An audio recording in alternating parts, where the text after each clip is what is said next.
আমি এই মুহূর্তে আছি খাগড়াছড়ির মহালছড়ি কাপ্তাই লেক উপকেন্দ্রের যে মৎস্য কর্পোরেশন উন্নয়ন এবং বিপণন কেন্দ্রে যে আমি লেকের পাড়ে এখন দাঁড়িয়ে আমি লেকের পাড়ে সেই দৃশ্যটি দেখানোর চেষ্টা করছি। টানা বৃষ্টিতে কাপ্তাই লেকের পানি এখন যথেষ্ট পরিমাণ রয়েছেন এবং কাপ্তাই লেকের যে পানি তাকাতে এখানকার যারা মৎস্যজীবীরা রয়েছেন তারা জানিয়েছেন কাপ্তাই লেকের যে পানির এই পানি যদি ধরে রাখা যায় তারা সারা বছরে মাছ পাবেন। এবং গত 3 মাস 2 দিন নিষেধাজ্ঞা থাকার পর নিষেধাজ্ঞা তুলে নেওয়ার পর গত 3 তারিখ আগস্টের যে নিষেধাজ্ঞা তুলে নেওয়াতে মৎস্যজীবীরা যারা রয়েছেন তারা মৎস্য আহরণে ব্যস্ত সময় পার করছেন এবং তারা এটাও জানিয়েছেন তারা বিভিন্ন প্রজাতির এখানে মাছ পাচ্ছেন এবং সেই মৎস্য আহরণ করে সেটি বিপণনে তারা ব্যাপক সাড়া পাচ্ছেন।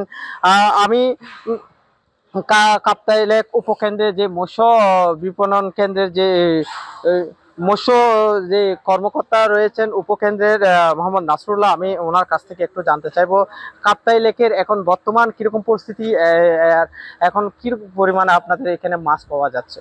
আপনারা জানেন যে 3 মাস 2 দিন নিষেধাজ্ঞার পর গত 3 আগস্ট মৎস্য অবতরণ শুরু হয়েছে এবং পর্যাপ্ত পরিমাণ বৃষ্টির ফলে লেকে এখন যথেষ্ট পানি রয়েছে। এর ফলে জেলেরা যথেষ্ট পরিমাণ মাছ পাচ্ছে।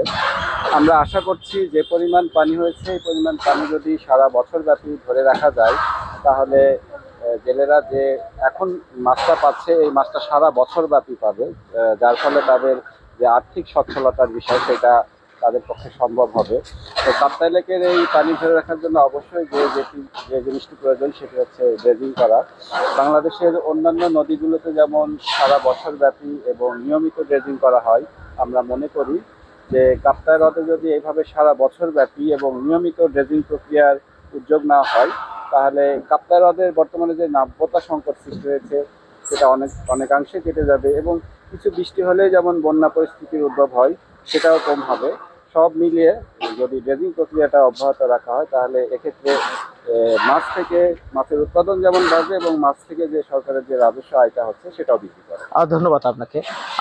দর্শক, আপনারা শুনছিলেন যে মৎস্য অবতরণ কেন্দ্রের যে উপকেন্দ্র প্রধান যিনি রয়েছেন তিনি আমাদের জানিয়েছেন মৎস্য অবতরণের কেন্দ্রে যে মৎস্য যে বর্তমান যে আহরণ হচ্ছে এবং সেটি যে পানির যে নদীর যে নাব্যতা ফিরিয়ে এনে যে পানি যদি সারা বছর যে ধরে রাখার যদি ব্যবস্থা যদি করা হয়, একদিকে যেমন এখানে যারা জেলেরা রয়েছেন তারা তাদের মধ্যে আর্থিক সচ্ছলতা ফিরে আসবে, আর তেমনি সরকারের যে রাজস্ব আয়ও বাড়বে বলে জানিয়েছেন যে মৎস্য কর্মকর্তা। খাগড়াছড়ির মহালছড়ি কাপ্তাই লেক যে উপকেন্দ্রের যে বিপণন কেন্দ্র থেকে আমি বিদায় নিচ্ছি। ছোটন বিশ্বাস, বাংলাদেশের খবর।